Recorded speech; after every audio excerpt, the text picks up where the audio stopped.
Welcome to the program. Mondo Gonzales here in Dallas, Texas at the pretrib.org conference, and I'm here with Pete Garcia. Pete, welcome. Hey, good to be here. Yeah, and so Pete has his website is rev310.net, rev310.net, and he's done a tremendous job of bringing articles together and writing and interviews and other things, and which has been awesome. And so you're on the kind of the cutting edge of things, which is great. You've written. Talk a little bit about the books you participated in lately. So I did 3 collaborations where I contributed chapter work to Terry James' books, and there was like 20 authors or so on each of these. The newest one, Trajectory. He and I did a book together called The Disappearing, which really talks about a nonfiction book that has a fictional storyline running through it, just to kind of help put flesh to what we're talking about.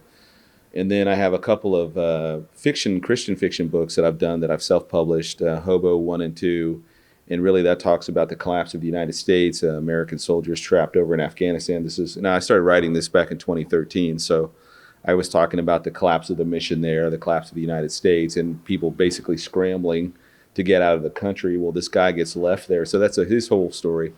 So anyways, that and the other book was one I did with my daughters, 2 daughters, called The Kingdom of the Ring, and it's just more of a Christian teen fiction book. So Your background, you have military background, right? Yep, I was enlisted in the Army back in the 90s for almost 4 years. I got out, went to college. I came back in as an officer, commissioned as a medical service corps officer. Then I went to flight school and basically did medevac for the rest of my time on active duty till 2020.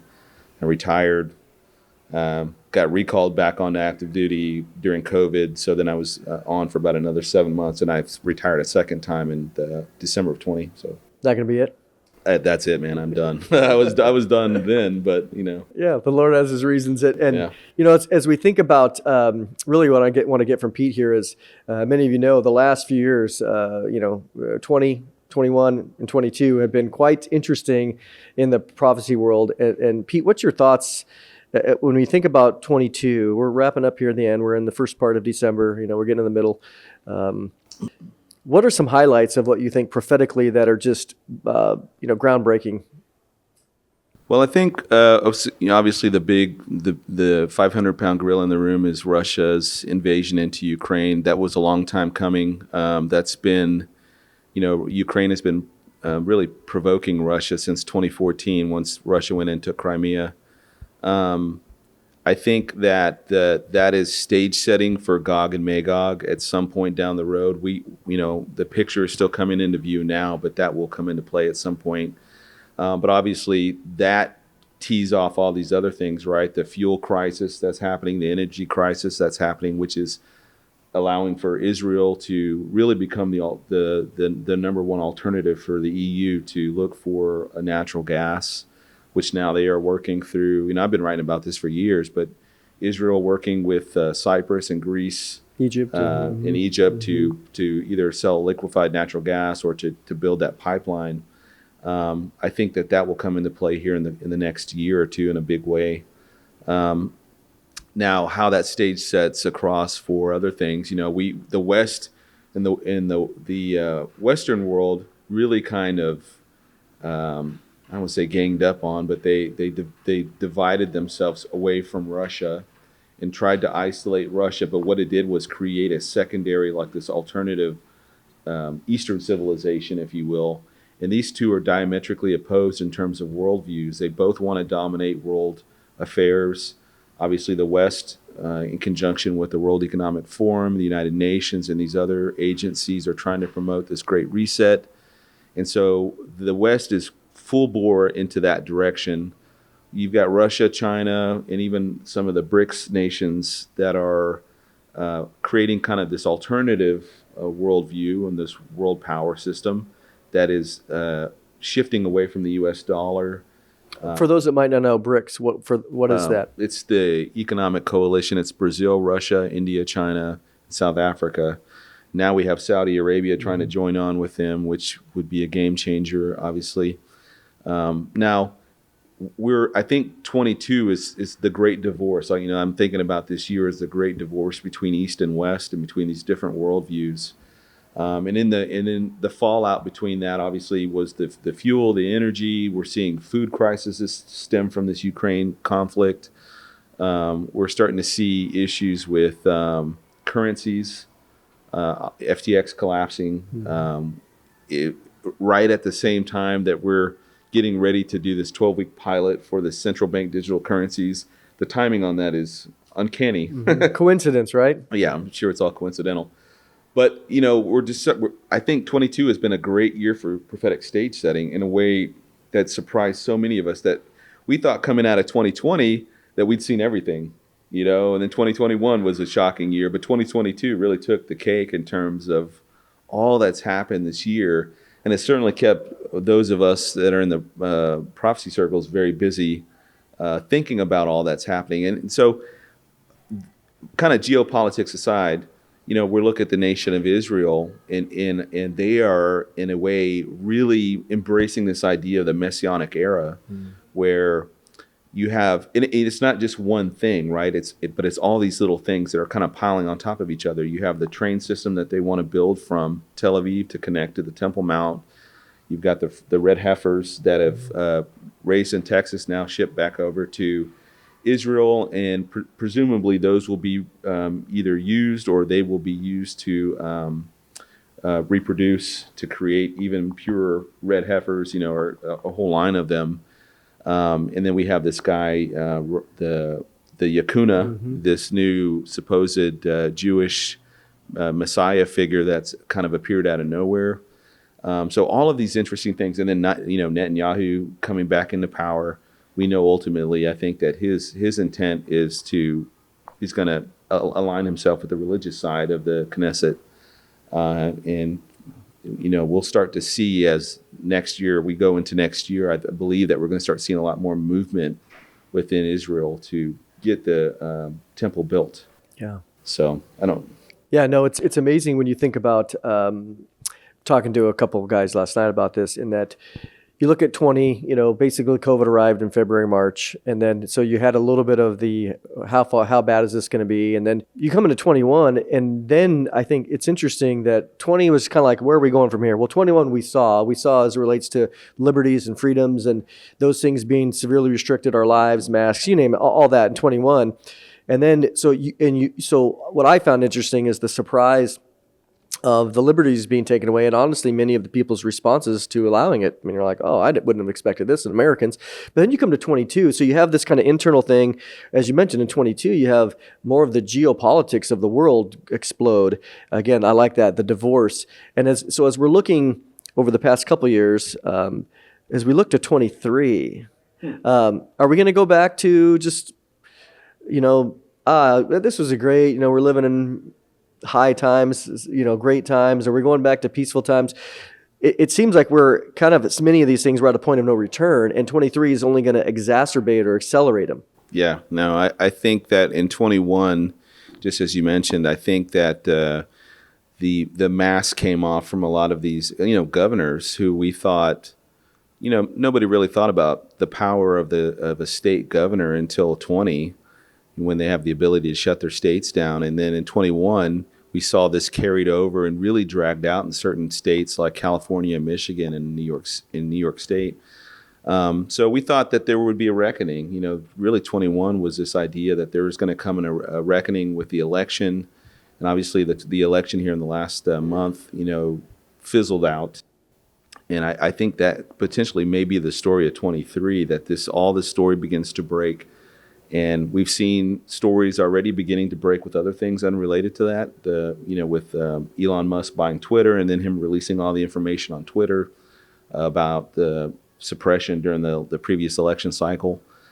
So the truth is going to come out. And when it does, I think it's going to make a great many Americans very angry. And I think things could become very volatile in 23 in a way that we haven't seen yet. It's interesting too, because when you think about some of these volatile or truth, I hate to admit it, but I'm a little bit more pessimistic in the sense of that I expected what we saw in 21 in 2021 with, again, the squash down on liberties and people's businesses being ruined, that, oh, wow, people aren't going to take this. They might be angry, or everybody's angry. There's no doubt. We see it, and even that truth is suppressed. But I thought, oh, there's going to be a big revolt. And then I surprised that there wasn't more tangible revolt, because people were talking about civil war. And so I wonder, in the sense of, I don't disagree with the facts, but I wonder, are people really going to react?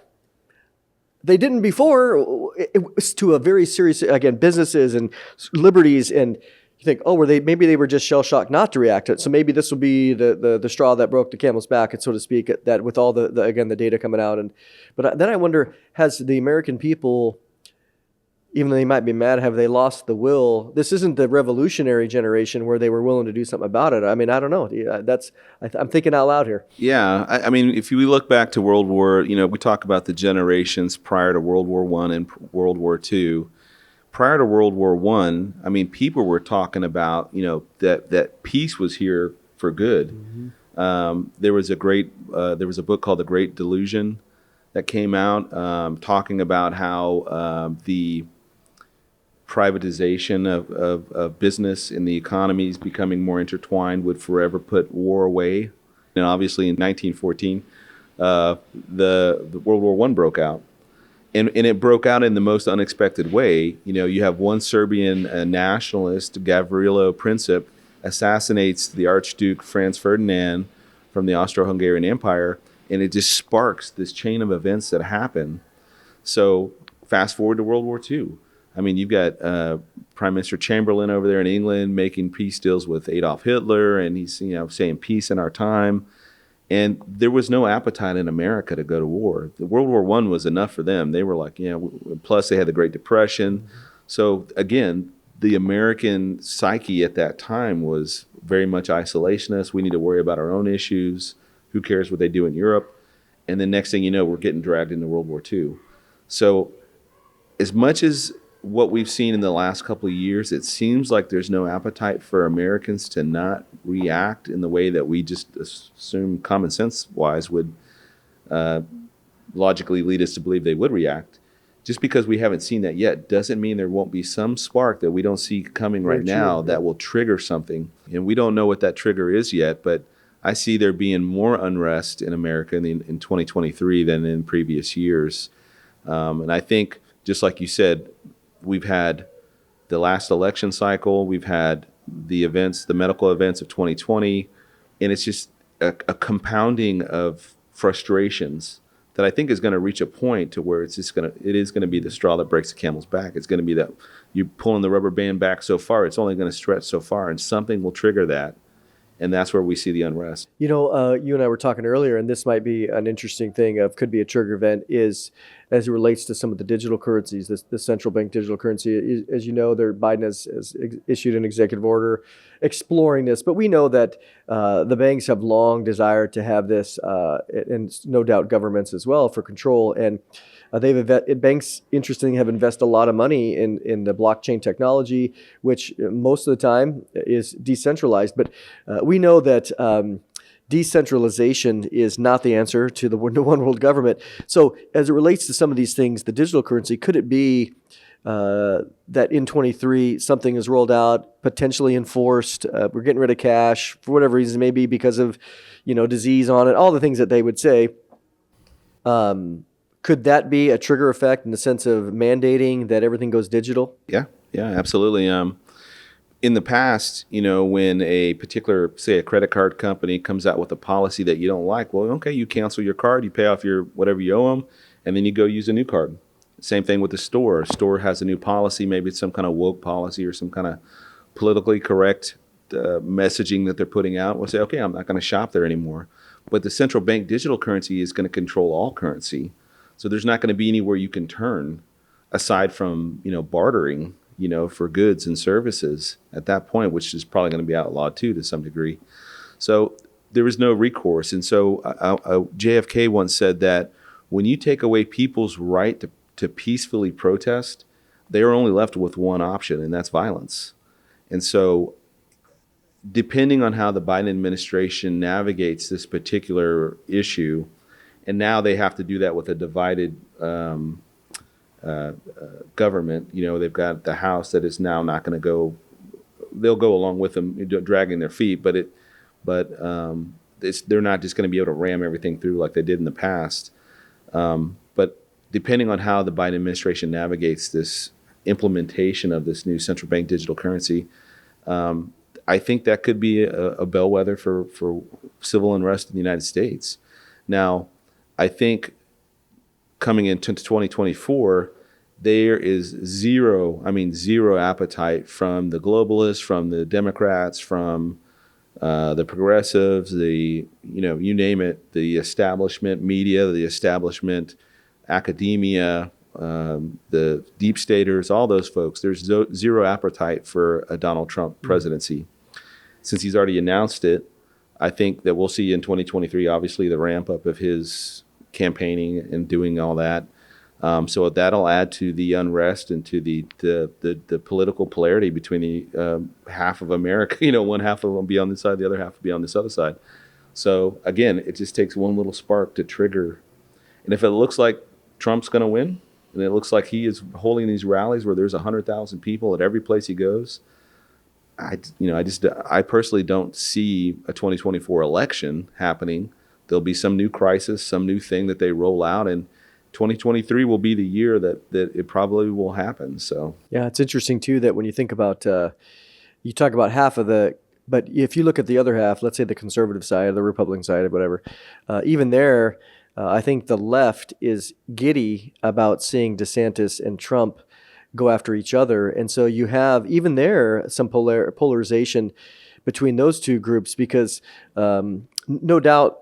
If DeSantis decides to go, which he most likely will, they're going to have to attack each other because they're going to have to say, I'm better for this reason. And there are, so you have some division there, which I'm curious if we will destroy ourselves in that conversation. Yeah. I mean, how much of that is actually real sunlight between DeSantis and Trump right now? I don't know how much of that is real and how much of that is being drummed up by the media. Agreed.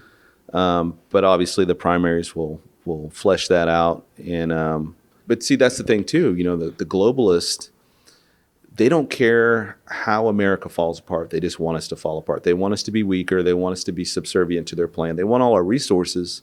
They want all our money and our wealth and our gold and our technology and all that stuff. They just don't want us all bound together under the U.S. Constitution and united that way. So however they get us to fall apart, they don't care. As long as we fall apart at some point, that's their big thing. And that's why I think we're seeing the attacks on every single institution at every level that we're seeing. I mean, it's systemic across city, state, government, federal, academia, technology, medical, movies. I mean, everything is under assault right now, and Satan has got his forces ramping everything up to the nth degree. And what I told Tyler, our friend, the other day is, when I look at a Democrat or I look at a progressive or an anarchist or somebody out there protesting with a pro-abortion sign or, I hate Jesus or something like that, I got to look at them. I don't look at them as the enemy. I look at them as a prisoner of war. The victims, yeah. They are under strong demonic influence, and just as Paul says in Ephesians 6, that we're not fighting against flesh and blood. These are demonic ranks of this hierarchy of evil. That's the dark forces that are moving behind the scene and moving people to do and say things. And that's the real spiritual battle. And I think as Christians, we have to stay plugged in wherever God put us. If you live in Nebraska or Connecticut or Texas or wherever you're from, that is where you get plugged into your community. You're praying, you're involved with a local group of believers, and you're making a difference where you live. You're the salt and light. And that's the way it seems like our remnant community has become in the last 20, 30 years. A lot of us don't have home churches because the pulpits are silent, or they're preaching, social justice gospel, the social justice gospel or some other nonsense. And so they go online. They look for online pastors and online ministries to support. And again, God opened this door. God allowed this to happen. And so for my website, I've got people from all over the world that read, and that are not just reading the articles, but they're involved and they're talking with other people, they're praying with other people. They make their own connections outside of that. And you don't feel so alone anymore. And the storm is coming, and I've told people repeatedly that we've got to lean into the storm. We've got to be prepared for what's coming. And that doesn't mean we need to go out and build bunkers, and store up beanie weenies and things like that. We need to be praying like we've never prayed before. Our God, who spoke the universe into existence, and it's nothing to him to create. He's boundless in his energy and his power. When we go to him in prayer and we ask for things, he will meet our needs where we are, whether that's health needs or spiritual needs, emotional needs, physical needs. And he is never far from us when we reach out to him. Amen. Pete, appreciate it. Yeah. I mean, this is, as we think about 2023, both of us, many of us here, as we're talking, we're not going to be going to some utopia in 23. Things are going to continue to get worse, even as the winter approaches, as we watch in Ukraine. Some of the inhumane stuff that's going to happen there. There's a lot of suffering, no doubt, as the winter approaches, and just some of the other things that are happening. The digital stuff.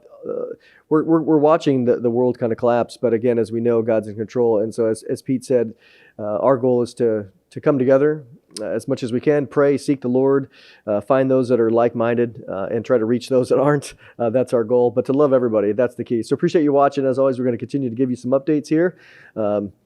Keep watching. There's a lot going on, and we're here to keep you informed.